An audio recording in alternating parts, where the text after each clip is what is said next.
Opinions.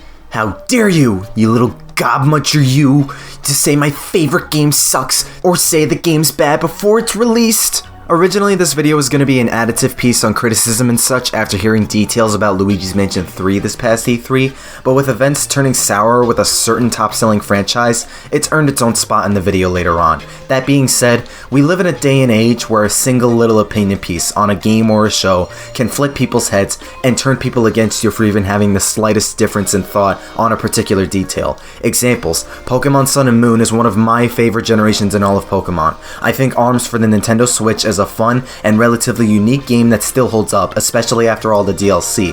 I think Chris Thorndike and Cosmo from Sonic X are both good characters, as Sonic X is a fantastic anime. I know these are far from the popular opinions, I'm in the minority with some of these and I'm being genuinely honest, but that's the point I'm trying to make. There may be a handful of you that think, what is wrong with this dude? Hot damn were those garbage takes.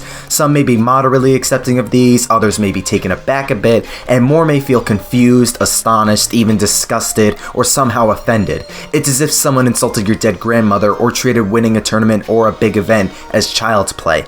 It's okay to have these kinds of differing opinions, and it's okay to disagree. What doesn't make it okay is devaluing how that other people feels and acting like something subjective, whether you were the one behind the original opinion piece, is treated as fact. That's narcissistic and toxic behavior. You're welcome to argue against that opinion and describe why you think otherwise, especially if there's truth to said argument, but no matter how well structured and articulated the argument is, it's still an opinion piece at the end of it all. That's still a subjective take, and it doesn't have to sway another one's opinion completely every time.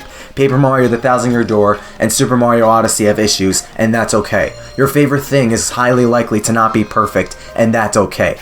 This type of thing can go beyond just the simple opinion statement. This also transcends to expressing either satisfaction in an upcoming or just released product, or dissatisfaction and hatred for said product. The internet and social media have allowed us to express out our own feelings on these topics, and we're often met with people that typically feel differently, and what gets dicey is when people express unhappiness or dissatisfaction on an upcoming product. People get tired of the negative behavior being thrown and think it's incessant whining for little to no reason. There are times where it is mindless dribble, sure, but more often than not as of late, there's actual purpose to those cries. Take Luigi's Mansion 3 for example. Fans of the series express distaste over Dark Moon's mission structure and lack of original ghosts in favor of the ghosts in the same vein as the portrait ghosts. The portrait ghosts are essentially back, the only difference is they're post-capture, like they don't go in portraits. Otherwise, the designs are humanistic and each one looks unique, they all have quirky dialogue and backgrounds, they're basically back, and the same can be said for the traditional open-ended exploration structure of the first game. This is all confirmed by not just looking at the E3 footage, but also from interviews from, believe it or not, Kensuke Tanabe. This guy who was behind the past two Paper Marios, whom is also a developer, I want to say producer, for Luigi's Mansion 3, was aware of the criticisms Dark Moon had with its lack of portrait ghosts and how generic the rest of the ghosts were, and promised more ghosts in the same vein as them. He and the staff took fan feedback and applied them to developing the next game in the series, making a promising product. It was genuine criticism that Tanabe and the team applied with details and philosophies fans who played the game and or loved the series want with them moving forward.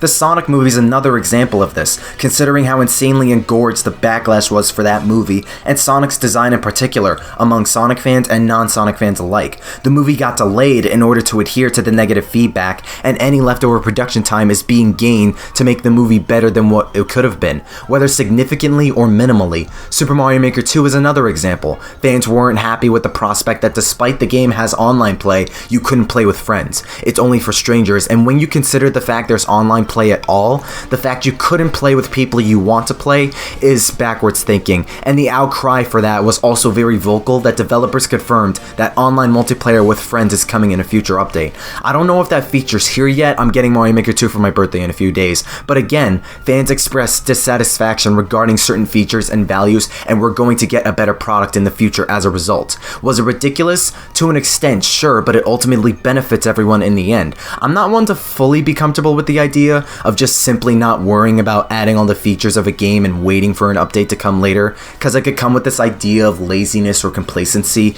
because it could be better, but we could either either add that extra stuff later or forget, and even then it's like, it's the bare minimum, so it's whatever, you know what I mean? Like, look at Fallout 76 or No Man's Sky. But better late to have those features than never, I suppose, and even then, it's very specific with those kinds of situations. Even if the feedback for that feature was at max moderate, there was still a chance they would have never added it in because it wasn't that big of a deal. This is exactly why fan feedback and criticisms are necessary, even if they sound like someone's trashing your favorite game to personally spite you, or someone makes a big deal out of something not that major. The internet has allowed businesses to connect with their audiences and see what exactly it is that the majority don't like and do like within their products. Letting the developers know your dissatisfaction and disagreement with your product, its features or development ideas and philosophies behind said products or series lets them respond accordingly, fixing the issue present. Businesses want to satisfy the general consumer. It's why we voice our negativity and hatred for a certain game, because it serves a legitimate purpose. It's exactly why I made all those videos regarding Paper Mario's downfall, and why the series has gone to hell. And now with the producer behind those games actually fixing Luigi's Mansion after looking what people had to say about Dark Moon, things are starting to look up for the titular RPG. You're welcome to disagree and think differently from that feedback. It gets dicey when you try to argue against it poorly, but unless that outcry becomes genuinely contradictory, you can't try and censor those people. Like, has anyone ever come across that kind of person who uses "you never made a game so you can't complain" excuse, or people who are trying to dismiss or shut up any negative behavior for the sake of it being negative without looking at the context of it upon other flawed counteracts? In this day and age, it's getting really annoying seeing just how many people fail to accept and understand criticism and feedback. Sure, I don't mind letting people enjoy things I don't enjoy as much. I'm not going to hold their lives accountable for it, but depending on the negative or critical feedback, that type of energy should go both ways. People are allowed to enjoy things, and people shouldn't let others and others' thoughts on a game devalue their enjoyment, but don't let that criticism and feedback devalue their actual concern and valid input as a human being, especially if there's actual reason behind it. It can't be stated how much feedback and criticism matters, and how you can't always devalue or invalidate someone genuinely and correctly upset with the game because of a certain trait. When you want the game to be better, say it. Mention what needs to be fixed and the reason why, and maybe they'll listen. It's happened with the Sonic movie, it's happening with Mario Maker 2, and now with Luigi's Mansion 3. What makes this even more prominent is the case of Pokémon Sword and Shield and the controversy surrounding the national decks. Oh boy, Pokémon, man, did it get so bloated for a game that looked genuinely good. So, a little context for those outside of the loop and my non-Pokemon enthusiasts watching this. Pokemon Sword and Shield looked to be as satisfactory as any other Pokemon game. New Pokemon that looked cool and nice, the region is significantly more open and expansive before, the trainers and NPCs much more expressive than before, the graphics are better than the 3DS games, and let's go, though that particular detail itself is controversial, the game garnered plenty of support and love going into the first half of June. But things got sour once the Treehouse and Nintendo's E3 happened. Ever since Gen 2, almost every game since has had a specific form of connectivity with installments that preceded those generations. Because the DS was compatible with Game Boy games, you could connect Ruby, Sapphire, Emerald, Fire Red, and Leaf Green to Diamond, Pearl, and Platinum, and in Black and White you could do something similar with Diamond and Pearl and Platinum. What this specific connection feature enabled was that you could transfer Pokemon from those past games to the next generation. It allowed you to send and transfer Pokemon from past games you would never be able to find and catch in later games. You couldn't do that with Gen 3, but between the Gen 3 games, the Gen 1 remakes, and the GameCube Pokemon games, there were multiple ways of obtaining Pokemon you couldn't in those games. During the 3DS days, the Pokemon Company released Pokemon Bank, an app that allowed Pokemon X and Y, Omega Ruby Alpha Sapphire, Sun and Moon, Ultra Sun and Ultra Moon, and even Red, Blue, Yellow, Gold, Silver, and Crystal to be connected, and you could transfer Pokemon from all these games into the app so you could put them in the latest installments, which at the time were Sun, Moon, Ultra Sun, and Ultra Moon. This kind of connective feature has been a mainstay for the past 4 generations at least, and has allowed trainers and players to reuse shiny Pokemon, old Pokemon they grew up with and bonded over, Pokemon they got from friends and strangers, even some who use those Pokemon as a tribute and connection to lost friends and family even, etc. This has been a consistent feature in every main game for roughly 7 17 games now, adding Gens 1 and 2 on Virtual Console. It's debatably 23. Pokemon even announced that a new app is coming to mobile called Pokemon Home, which will allow those transfers to be made much like Pokemon Bank.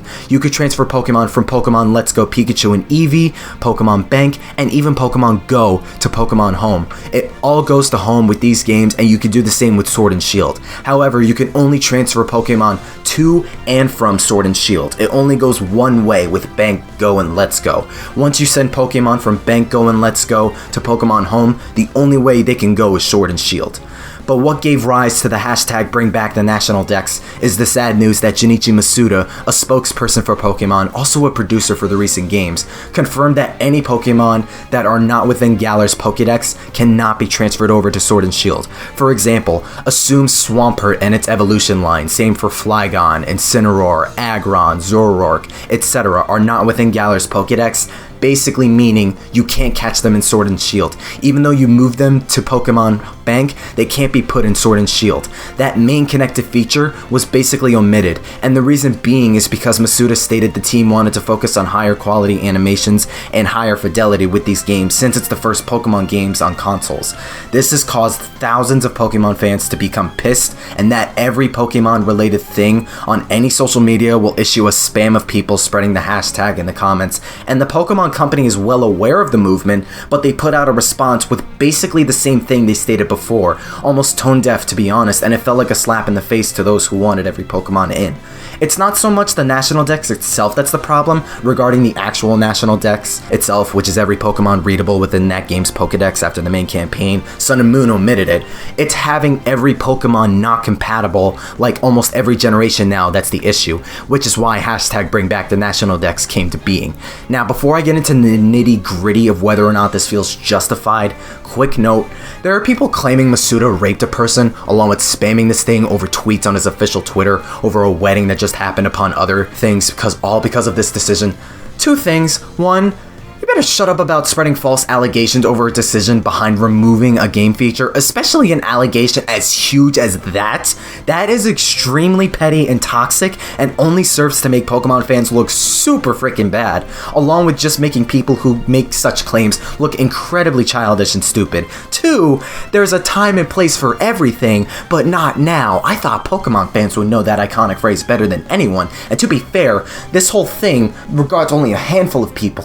Like, don't generalize the community with those rotten bad apples, but those kinds of people are the prime examples of creating incessant whines and drama for the sake of it, because those are false claims and protests at not the right times and place that go far beyond the actual issue the movement's trying to highlight. You should never threaten the developer's health and social life over a video game. You're being a self-centered, childish asshole when that happens. It becomes harassment instead of actual criticism and feedback. There's a difference. Stop mixing the two or being super petty. Making any game is not easy, and I'm sure these guys are put under lots of constraints and pressure from the staff, higher-ups, and the fans. Like, show some level of respect, or at least don't be a drama queen like staking Masuda's life over it, when he's been primarily the PR spokesperson for these games. Now, with that being said, I disagree with the decision of removing Pokemon. I call shenanigans on the reasoning behind this. I don't think Masuda or whoever made those reasons made a justified argument as to why not every Pokemon is compatible with Sword and Shield. The reasoning he put up was higher quality animations and higher fidelity, but you look at the trailers and Treehouse gameplay, and the animations are the exact same as the 3DS games. Look at all the older Pokemon in there: Pikachu, Bunnelby, Wingull, Machoke, etc. Their idle animations, attack animations, getting attacked, dying, etc. Their models even. It's all the exact same model and animations we've had since X and Y, Aura, Sun and Moon, Ultra Sun, Ultra Moon, even Let's Go and Pokemon Go. Same goes for the old move animations. Lots of people compare Double Kick, and it is the same as the handheld depictions, but you can also look at Ember, Water Gun, Harden, etc. and those moves recycle the same animations too. Even the walking and running animations of Pokemon are reused. There were over 800 files of Pokemon running and walking that were not used in Sun and Moon that they're only now using, so it feels like a lie when he says higher quality animations. It's all reused animation and even capitalizing on unused assets. There may be some slight tweaks and nuances to a handful of these moves, animations, and Pokemon designs, but there are slight nuances like making a little tweak to fur. Like Growlithe, for example, has a smidge more fur detail, but it's still the same model and skeleton and everything as with every old Pokemon. They made these Pokemon models with a high polygonal count looking really good so they can use them in the future. There was a channel that put out a video describing in further detail comparing the models and textures between Sun and Moon and Let's Go. Unfortunately, that video got deleted and I'm literally having trouble recalling the channel. If anyone can link that channel down below, I'd love that, but the guy has experience with 3D modeling, texture work, and defining such. The short and skinny of it is between the models of Let's Go and Sun and Moon, the console games have some more textures and they use a different filter, but that's about it. It's still the same skeleton, model, base textures, etc. They just add some more textures on top of it, and even then in some cases in Sword and Shield, they get away with the base textures. The graphical fidelity I find kind of a hard excuse because the engine is roughly similar to that of Let's Go, which was largely based off the 3DS engine for Sun and Moon, the main difference between the two being the resolution.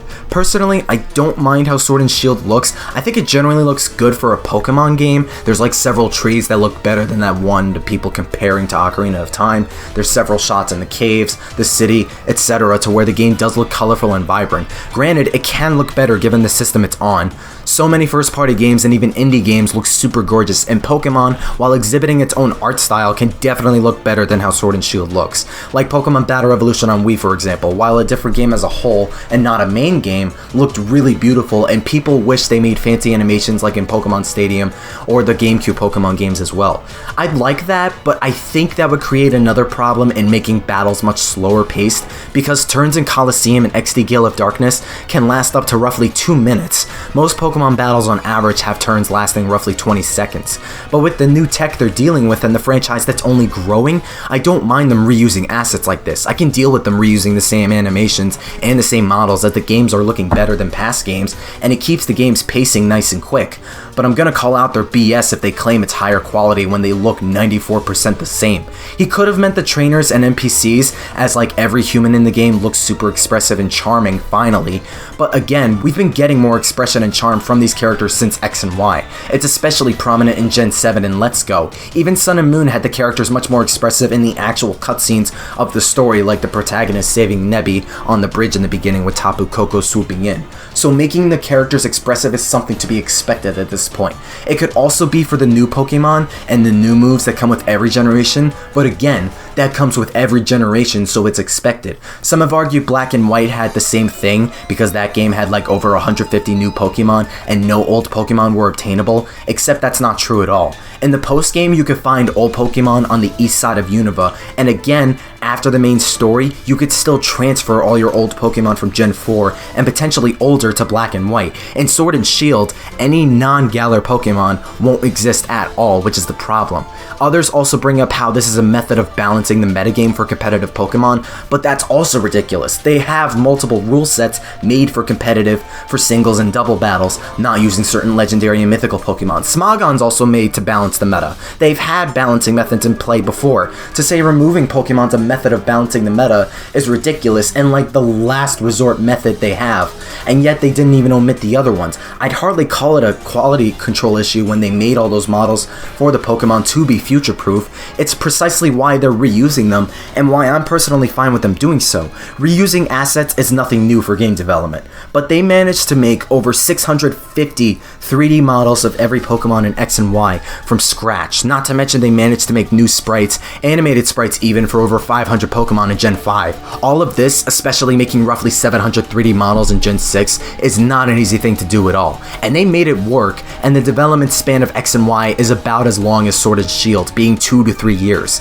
The issue with them omitting Pokemon is that a lot of the work going into programming these Pokemon in the game is already done and made to be future-proof, to be made easier with future releases, coupled with how poorly the reasoning and response has been made to this whole endeavor.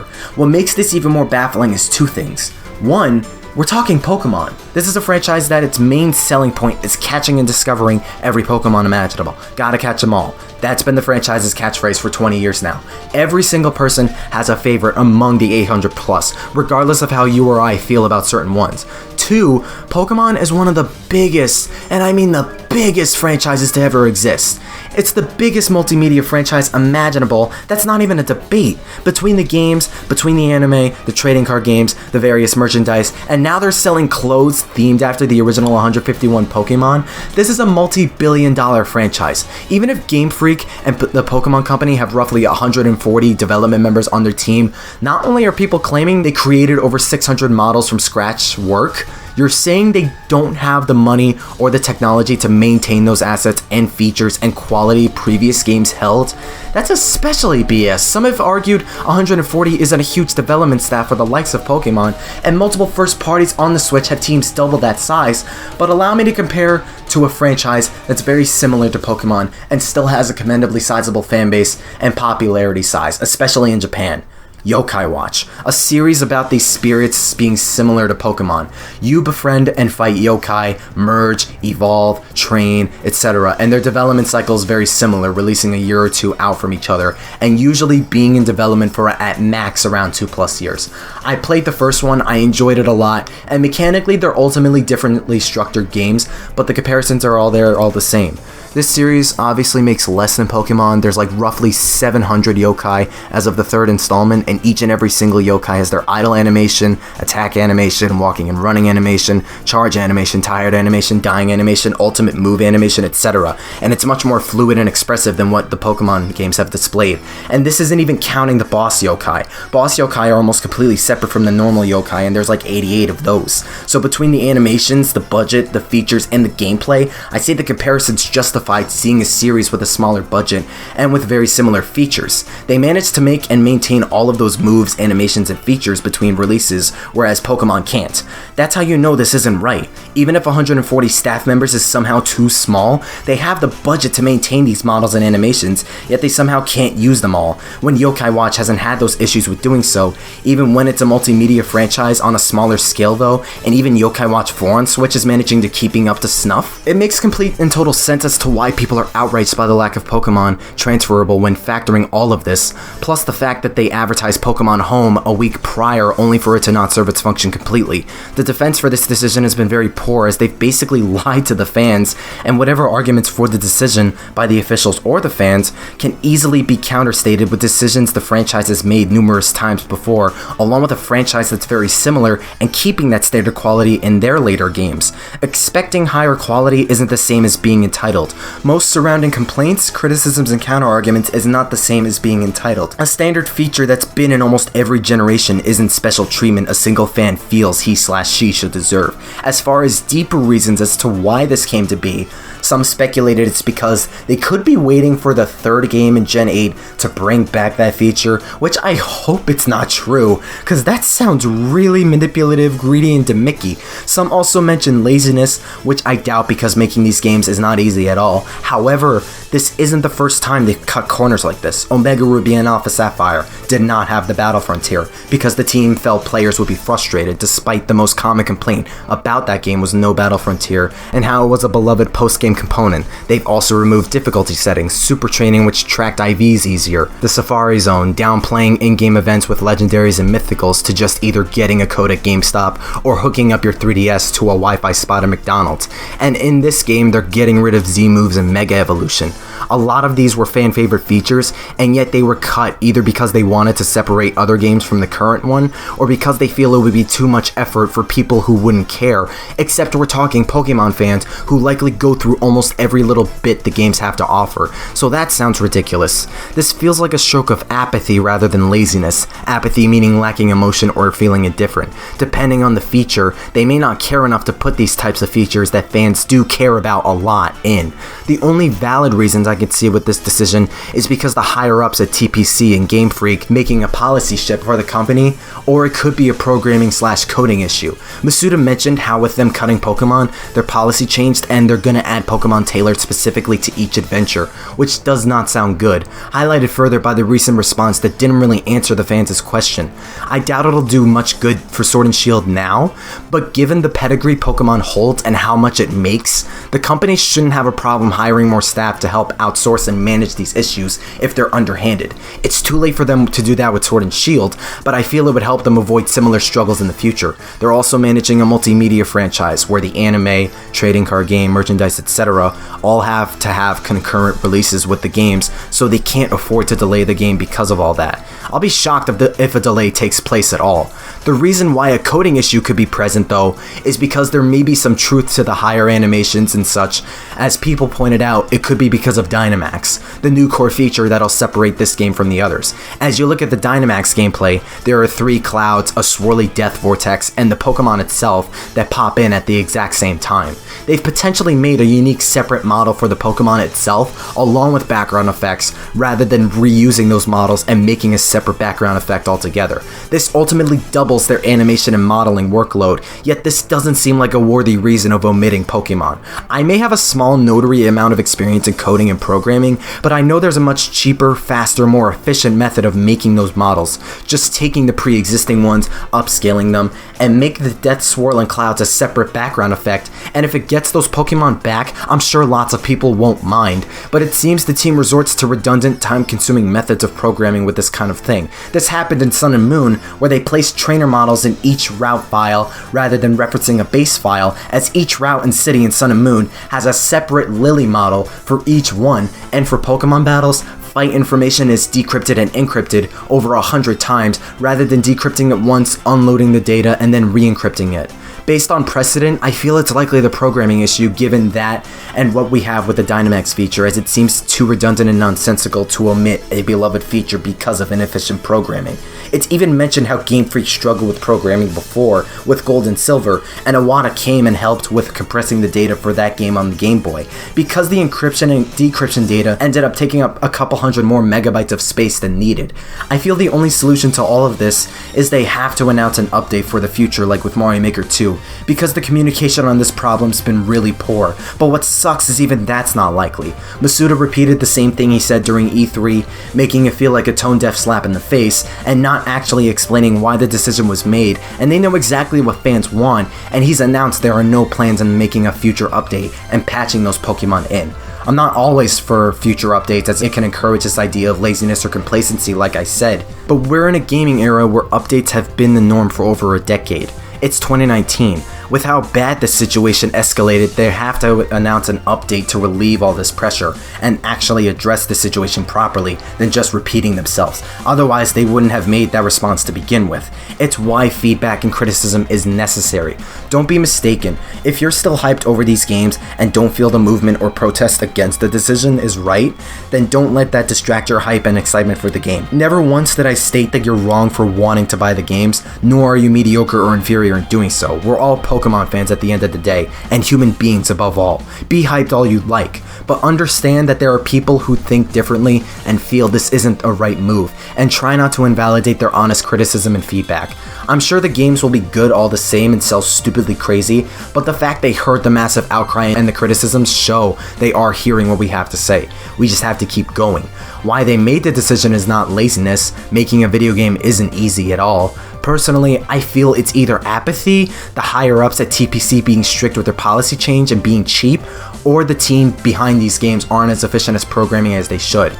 Could be a mix of all these or some. Just as any fan is happy with this and allowed to buy as they please, any dissatisfied is allowed to answer with their wallet. You may disagree, but that's how people feel and you simply can't change that. I'm still likely gonna get it, but it makes sense why people are canceling their pre-orders over this decision and such. Don't threaten Masuda, the staff, or the people who want to get this game. We're all human, treat us as such, but please be reasonable, civil, and articulate with your arguments. It's helped us get a proper Luigi's Mansion sequel, a slightly better Mario Maker sequel, and a better Sonic movie. If we show them we're serious and they maybe announce an update at the very least, maybe we could get a better standard Pokemon.